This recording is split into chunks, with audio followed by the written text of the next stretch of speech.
ગઈકાલે વિધાનસભામાં જન વિશ્વાસ વિધેયક નામનું એક બિલ રજૂ કરવામાં આવ્યું. હકીકતમાં જનતામાં વિશ્વાસ નહીં પણ અવિશ્વાસ વધે એવા પ્રકારનો કાયદો ગુજરાતની વિધાનસભામાં કાલે બનાવ્યો.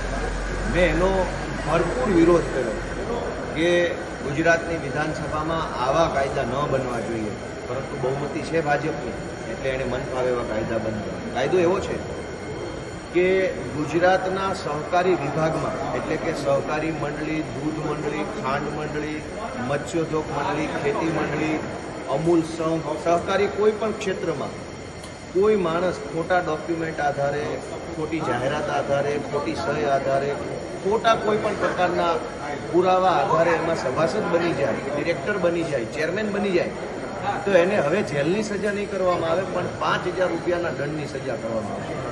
મેં એનો વિરોધ કર્યો કે કોઈ માણસ સરકારના પ્રતિનિધિને, સરકારી માણસની સામે ખોટા ડોક્યુમેન્ટ આપીને જો સભાસદ બને, ડિરેક્ટર બને, ચેરમેન બને તો એને જેલમાં પૂરી દેવાનું. એના બદલે ભાજપની સરકારે ગઈકાલે વિધાનસભામાં જન વિશ્વાસ, હકીકતમાં જન અવિશ્વાસ વિધેયક રજૂ કરી અને ખોટા ડોક્યુમેન્ટ આધારે સભાસદ બનવાનો કે ચેરમેન બનવાનો રસ્તો ખોલી આપ્યો.